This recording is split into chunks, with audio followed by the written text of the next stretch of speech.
Hello students, good morning. I welcome you all in DSC Jammu Home Classes, a digital initiative by Directorate of School Education Jammu, where an attempt has been made to connect learner with instructor. Dear students, we have already started our chapter 2nd, that is understanding secularism.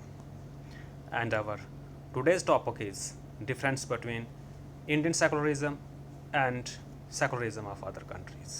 Dear students, आज हम Indian secularism और secularism जो है other countries की world के उनके बीच में जो डिफरेंस है कि क्या डिफरेंस है इंडियन सेकुलरिज्म में और अदर कंट्रीज़ जो हैं वर्ल्ड के उनके सेकुलरिज्म में क्या डिफरेंस है, इसको हम जानने की कोशिश करेंगे. डियर स्टूडेंट्स, जैसे हमने कुछ ऑब्जेक्टिव्स जो हैं उनको हमने पढ़ा था जब हम इंडियन सेकुलरिज्म पढ़ रहे थे. वो ऑब्जेक्टिव्स क्या थे? वो 3 ऑब्जेक्टिव्स थे और वो वहाँ पे ही एंश्योर हो सकते हैं, वहाँ पे ही फुलफ़िल हो सकते हैं जहाँ पे कि सेकुलर स्टेट है. कि पहला जो ऑब्जेक्टिव है, one religious community does not dominate other, कि एक रिलीजियस कम्युनिटी जो है वो दूसरी रिलीजियस कम्युनिटी को डोमिनेट नहीं करेगी.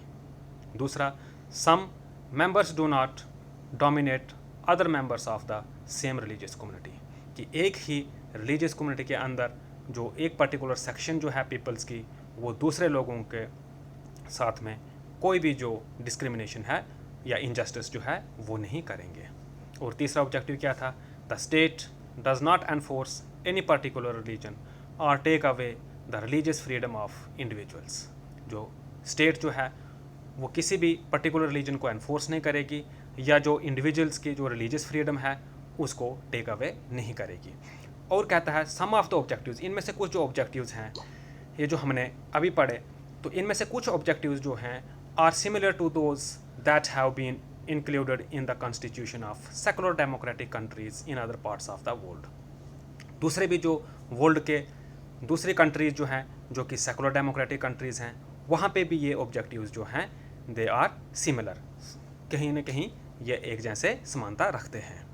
आज हम जो डिफरेंस है सेकुलरिज्म इन यूएसए और सेकुलरिज्म इन इंडिया, इसके बारे में जो डिफरेंस है इसके बारे में हम जानने की कोशिश करते हैं.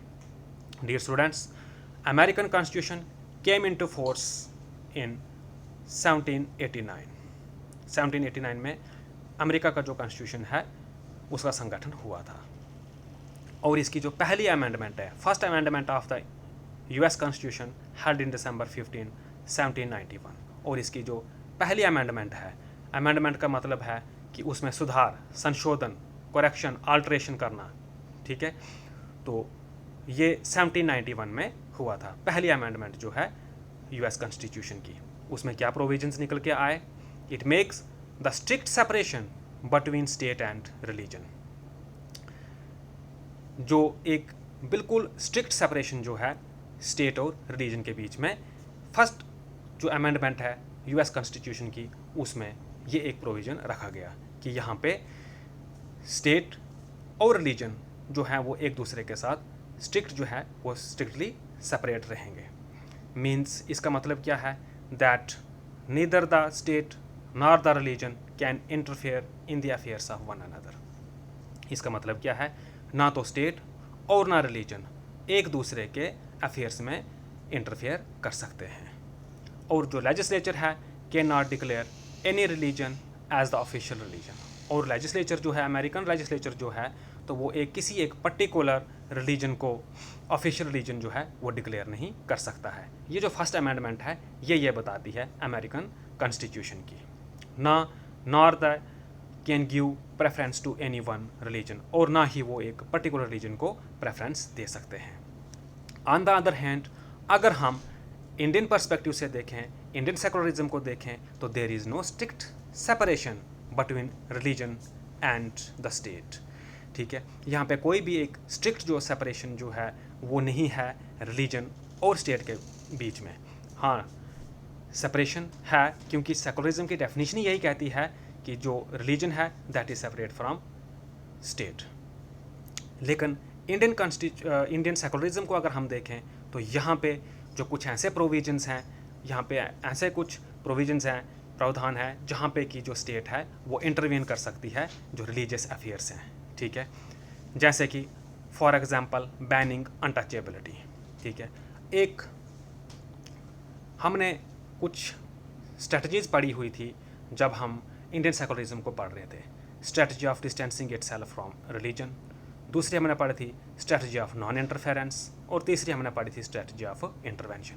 तो यहाँ पे कौन सी स्ट्रेटजी है? Strategy of intervention in religious affairs. वो क्यों? क्योंकि जहाँ पे स्टेट को लगता है, गवर्नमेंट को लगता है कि फंडामेंटल राइट्स की वायलेशन हो रही है, जो कॉन्स्टिट्यूशन में प्रोविजंस दिए गए हैं अगर उनके साथ में कोई वायलेशन लगती है, फंडामेंटल राइट्स जो हैं अगर वो वायलेट हो रहे हैं, तो वहाँ पे स्टेट जो है वो इंटरवीन करती है रिलीजियस अफेयर्स में। जैसे कि यहाँ पे एक एग्जांपल हम लेते हैं बैनिंग अनटचेबिलिटी, और ट्रिपल तलाक की हम यहाँ पे एग्जांपल जो है वो लेते हैं। अनटचेबिलिटी जो है तो ये हिंदू जो रिलीजन है इसमें प्रिवेल करती है। ये एक सोशल प्रैक्टिस थी जो बहुत सालों से चलती आ रही थी। हिंदू रिलीजन के अंदर दो डिविजन्स थी, upper caste Hindus and lower caste Hindus. Upper caste Hindus जो हैं वो अनटचेबल जो हैं वो समझते थे लोअर कास्ट हिंदूज़ को, और जो लोअर कास्ट हिंदूज़ थे उनके साथ में डिस्क्रिमिनेशन होता था, इनजस्टिस जो है वो होता रहता था। जैसे कि टेंपल में एंट्री जो है वो लोअर कास्ट हिंदूज़ को अलाउड नहीं थी। वो कहीं वेल पे, टैप पे अगर पानी भरने जाते थे तो वहाँ पे उनकी जो एंट्री है वो अलाउड नहीं थी। स्कूल्स में उनको एडमिशन जो है पहले वो दाखिला नहीं दिया जाता था। लेकिन जब स्टेट को लगा कि भाई नहीं, ये इनजस्टिस हो रहा है, डिस्क्रिमिनेशन हो रही है एक पर्टिकुलर सेक्शन जो है कम्युनिटी की उसके साथ में, तो वहाँ पे स्टेट ने इंटरवीन किया। और जो हमारा जब कॉन्स्टिट्यूशन बना था तो उसमें आर्टिकल 17 एक ऐसा प्रोविज़न लेके आया कि जिसमें जो it provides for the abolition of practice of untouchability, और जो प्रैक्टिस थी अनटचेबिलिटी की उसको इन्होंने एबॉलिश कर दिया आर्टिकल 17 ने। डियर स्टूडेंट्स, इसी तरीके से जो ट्रिपल तलाक के एग्जांपल है जहाँ पे कि स्टेट को लगा था कि यहाँ पे इंटरवेंशन जो है दैट इज़ मस्ट। ट्रिपल तलाक, ट्रिपल मीन्स की 3, और तलाक जैसे हम हिंदू में टर्म आप पढ़ते रहते हो कि भाई डाइवोर्स जिसको हम कहते हैं, तो मुस्लिम में ये क्या कहा जाता है? ट्रिपल तलाक। 3 बार तलाक कह दिया तो जो कपल है हस्बैंड वाइफ जो हैं वो सेपरेट हो जाते हैं। हस्बैंड जो है वो 3 बार अगर तलाक बोलेगा तो मीन्स कि उसने अपनी जो वाइफ है, अपनी बीवी जो है उसको छोड़ दिया। तो यहाँ पे जो फंडामेंटल राइट्स की वायलेशन जो थी वो हो रही थी और इनजस्टिस था मुस्लिम वुमेंस के साथ में। तो यहाँ पे जो स्टेट है उसको लगा कि भाई यहाँ पे इंटरवेंशन जो है वो ज़रूरी है, और 30 जुलाई 2019 को parliament of India declare the practice of the triple talaq as illegal, unconstitutional and made it punishable act. और 30 जुलाई 2019 को पार्लियामेंट ऑफ इंडिया जो है उसने ये डिक्लेयर कर दिया कि जो ट्रिपल तलाक है वो इलीगल है, अनकॉन्स्टिट्यूशनल है, और इसको एक पनिशेबल एक्ट डिक्लेयर किया गया। स्टूडेंट्स, हम जब यूएसए के सेकुलरिज्म के बारे में पढ़ते हैं तो मैं आप छोटी सी एक एग्जांपल आपको देना चाहता हूँ कि in the USA most children in the government schools have to begin their school day reciting the pledge of allegiance. This pledge includes the words under God. जैसे हमारे यहाँ पे हम स्कूल्स में मॉर्निंग असेंबली होती है और यहाँ पे हम भी प्लेज जो है वो बोलते हैं, ठीक है। इसी तरीके से जो अमेरिका के गवर्नमेंट स्कूल्स हैं वहाँ पे भी जो प्लेज है वो प्लेज ऑफ एलिजेंस मीन्स की निष्ठा की, राजनिष्ठा की जो प्लेज है वो बोली जाती है। This pledge includes the words under God. और इसमें ये जो प्लेज है इसमें क्या वर्ड्स आते थे, क्या फ्रेज आता था? Under God. It was established 60 years ago that government school students are not required to recite the pledge if it conflicts with their religious beliefs. और ये 60 साल पहले ये एक एस्टेब्लिश किया गया था, ये डिसाइड किया गया था कि गवर्नमेंट स्कूल जो हैं, गवर्नमेंट स्कूल्स के जो स्टूडेंट्स हैं उनको ज़रूरी नहीं है कि वो प्लेज जो है उसको रिसाइट करें अगर वहाँ पे अगर कन्फ्लिक्ट्स जो हैं within their religious beliefs, अगर उनके रिलीजियस बिलीव्स के साथ में अगर कोई भी कन्फ्लिक्ट जो इससे पैदा होता है तो वहाँ पे इसको रिसाइट नहीं किया जाएगा। लेकिन इसके अलावा despite this there have been several legal challenges objecting to the phrase under God, saying that it violates the separation between church and state that the first amendment of US constitution guarantees. जो first amendment है, जैसे अभी हमने पढ़ा कि जो first amendment है American constitution की, उसमें स्ट्रिक्ट ये प्रोविज़न है, वहाँ पे उसमें यह प्रोविज़न है कि there will be strict separation between religion and the state. और जैसे आप यहाँ पे देख रहे हो कि प्लेज किसके नाम पे है, वहाँ पे फ्रेज क्या है, अंडर गॉड। ठीक है, तो ये क्या करता है, ये वायलेट कर रहा है किसको, जो अमेंडमेंट की है, फर्स्ट अमेंडमेंट की है अमेरिकन कॉन्स्टिट्यूशन की। तो ये कुछ एग्जांपल्स जो थी अमेरिकन कॉन्स्टिट्यूशन को लेके थी कि वहाँ पे किस किस्म का सेकुलरिज्म सिस्टम है और इंडिया का किस तरीके से है। और जो ये इंटरफेरेंस है, जैसे हमने इंडियन पर्सपेक्टिव से पढ़ा, इंडियन सेकुलरिज्म के पढ़ा, तो वो with in the spheres of the constitution, जो हमारे जो आइडल्स जो हैं, जो फंडामेंटल राइट्स जो हैं, हमारा इंडियन कॉन्स्टिट्यूशन जो है that guarantees fundamental rights that are based on secular principles. ठीक है, और जो भी इंटरफेरेंस जो है इंडियन पर्सपेक्टिव से, इंडियन सेकुलरिज्म में, रिलीजन में अगर कोई भी इंटरफेरेंस होता है स्टेट का, तो that is based on the idols laid out in the constitution. जो आइडल्स कॉन्स्टिट्यूशन में रखे हैं तो उसी के हिसाब से वो इंटरवेन करता है, उनकी इंटरवेंशन जो है स्टेट की इंटरवेंशन होती है। But at the same time the strategy of non interference is also followed, और जो स्ट्रेटजी ऑफ नॉन इंटरफेरेंस है वो भी फॉलो की जाती है।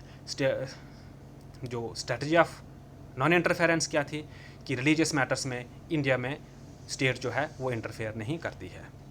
जैसे कि हमने अभी पढ़ा था, the state does not enforce in particular region और take away the religious freedom of all individuals. और जो रिलीजियस फ्रीडम है, कुछ फ्रीडम्स जो हैं, रिलीजियस फ्रीडम जो है इंडिया में, जैसे आर्टिकल 25 जो है वो डील करता है रिलीजियस फ्रीडम के साथ में, तो यहाँ पे जो भी फ्रीडम्स दी गई हैं उनके अंदर इंटरफेयर नहीं करता है। जो हमारे रिलीजियस बिलीफ्स हैं, हिंदू, मुस्लिम, सिख, जो भी बौद्ध हैं, तो वो उनका जो जो बिलीफ हैं वो उस तरीके से अपने रिलीजन्स को प्रैक्टिस कर सकते हैं। उनके अंदर जो है कोई भी इंटरफेरेंस जो है स्टेट का हमारे इंडिया में वो नहीं रहता है।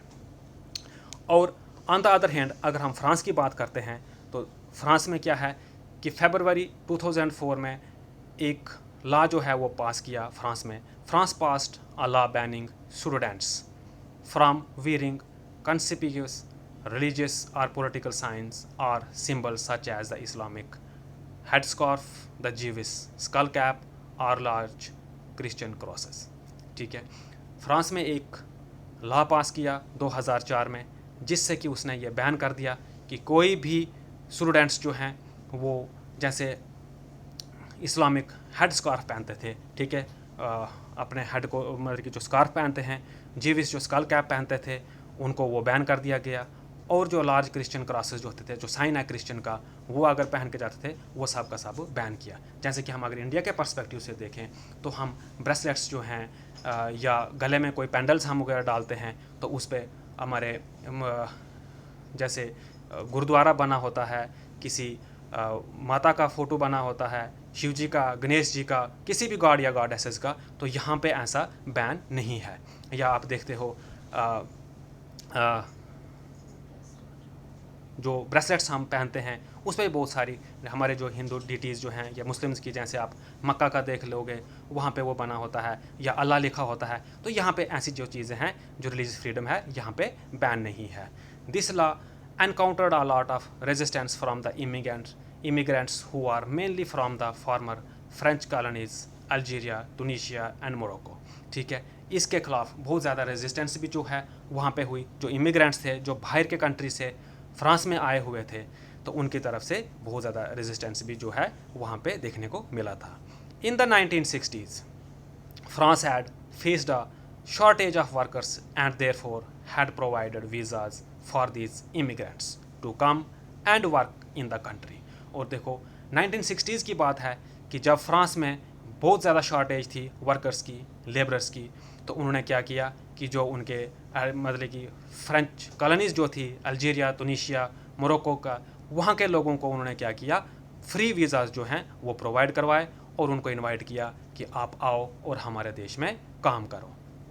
The daughters of the immigrants often wear headscarves while attending school.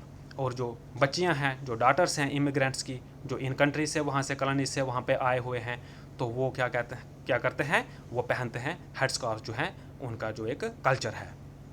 However, with the passing of this new law they have been expelled from their school for wearing headscarves. और ये law पास होने से 2004 में France में एक law पास किया गया। उससे क्या हुआ कि उन बच्चों को स्कूलों से निकाल दिया गया। डियर स्टूडेंट्स, आज हमने जो डिफरेंस है इंडियन सेकुलरिज्म और जो सेकुलरिज्म जो है अदर कंट्रीज़ की, वो हमने पढ़ी। जैसे हमने यूएसए में भी पढ़ा, ठीक है, वहाँ पे किस तरीके से वो मॉर्निंग असेंबली में जो प्लेज है वो रिसाइड करते हैं, लेकिन वो क्या फ्रेज़ है उसमें, अंडर गॉड, ठीक है। तो उस पर बहुत ज़्यादा ऑब्जेक्शन जो है वो हुई थी, क्योंकि स्टेट और रिलीजन जो है they are strictly separate from each other, ठीक है। फ्रांस के पर्सपेक्टिव से हम देखते हैं तो यहाँ पे इंटरफेरेंस जो है रिलीजियस बिलीफ्स के साथ भी जो है वो इंटरफेरेंस है। इस जो हम अगर फ्रांस के सेकुलरिज्म की बात करते हैं, तो इंडिया के सेकुलरिज्म की बात की हमने कि किस तरीके से जो है वह डिफ्रेंशिएट करता है अदर कंट्रीज़ के सेकुलरिज्म से। तो आज के लिए स्टूडेंट्स इतना ही। Thank you so much.